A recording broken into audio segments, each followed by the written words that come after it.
Hi folks, it's Switchback. Sometimes we're wrong about gear, whether we didn't like it and we poo-pooed it and we changed our mind and came around to it and fell in love with it, or we thought we would love it and it turns out it is a complete piece of crap or it is completely useless. So let's talk about some of those with me. Some of the ones that I thought I would like, let's start with the Life Straw. This is the OG Life Straw.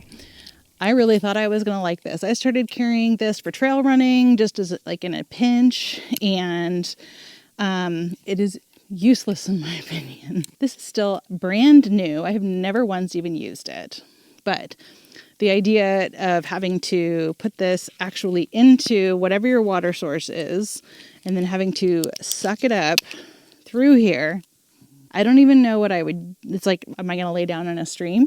Because I'm probably not. You know, where one of the places is that I go, we used to go trail running, there's a lake and a very few access points, and definitely not anywhere that you could just easily lay down on your belly and sip away. I suppose if you wanted to fill up an Nalgene and put this end in there, you could do that, but you would be wasting a lot of water weight that you're carrying that you can't even drink down at the bottom. Just 100 different ways that this is not the way to go. Our next contestant is sleeping bag liners. They're not all bad. They're intended to give you an extra bit of warmth, and they will in fact keep your sleeping bag or your quilt that much cleaner.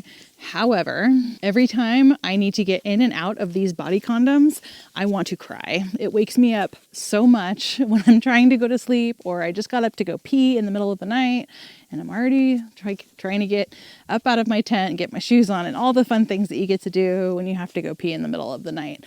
I hate these. And they offer maybe a third of the amount of warmth that they claim that they will, and they get twisted up and just, they're not my favorite.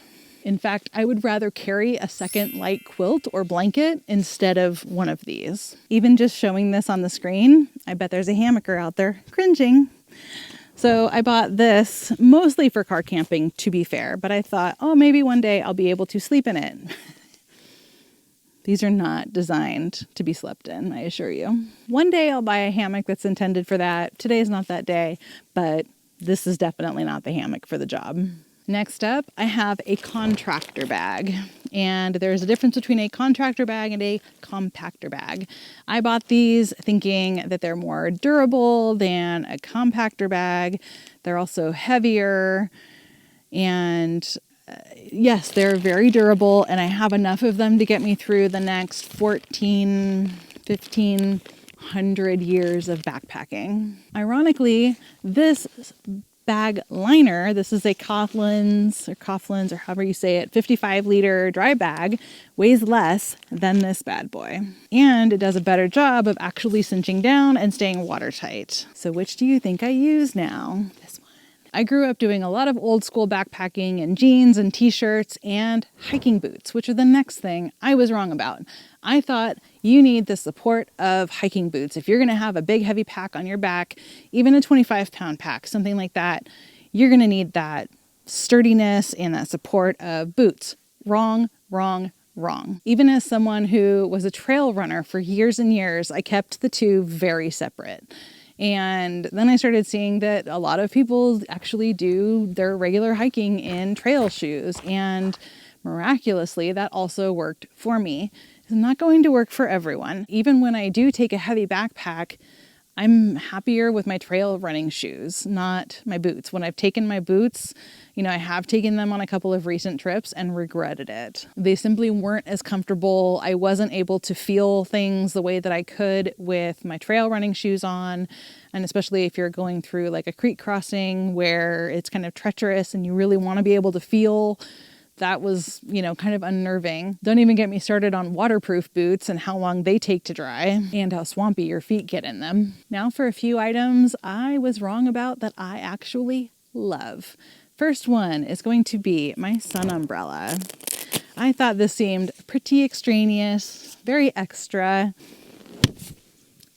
I freaking love it. Love it.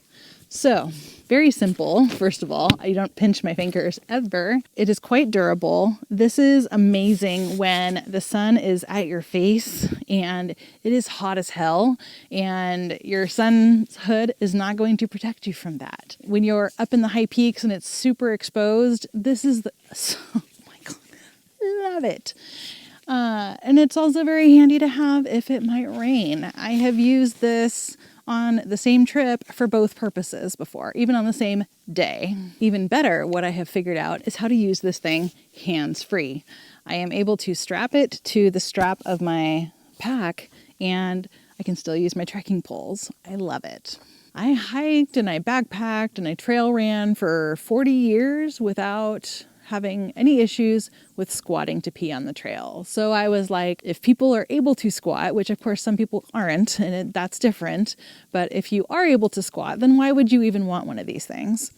Well, if you know me by now, you already know I'm definitely someone who uses her pee style. I am constantly finding new uses for this. I actually just got a message from someone who was talking about how the bathroom at work was closed except the urinal was working, and she was very happy because she was able to go pee, and meanwhile her male coworker who needed to do something that couldn't be done in the urinal was struggling. Road trips, snow trips, busy trails, places where there is nowhere to hide, tick-infested grasses, mosquito havens, like the list goes on. If you're a pee jar person, you will love having a pee device. A couple of years ago, I was in the market for a new sleeping bag or quilt, and I ended up going with the Nemo Disco 15 sleeping bag. Still a good choice, solid choice. I have a whole review about it up here, but I kind of wish I'd gone with a quilt. And I ended up doing so last year. I ended up upgrading to a couple of different quilts. I got a 0 degree and a 30 degree, both UGQ bandit quilts. And I freaking love them. I really thought that a quilt was going to be too cold and drafty, especially from underneath. Not at all the case. I used my 0 degree quilt on my snowshoeing trip back in January, and it did amazing. I love the extra space that I can use because I don't sleep, like a mummy. And I love the flexibility of, being able to keep things open in the summertime. I don't use the hood of my sleeping bag anyway because I'm a stomach sleeper. So having a separate hood when I need it is fabulous. Also pronounced fabulous. And I can still cinch it down around me when I need to. I can use the straps or I can not use the straps. I can even connect it up at the neck when I want to, which I do sometimes when it's cold. I'm a quilt convert. Now, if you have considered a quilt, then you might want to check out this video because I talk about why I love my quilt so much, in addition to how much I've just told you, and how to use one. Be sure to like and subscribe so that you don't miss anything, and I will look forward to seeing you next time. Thank you so much for watching. Bye.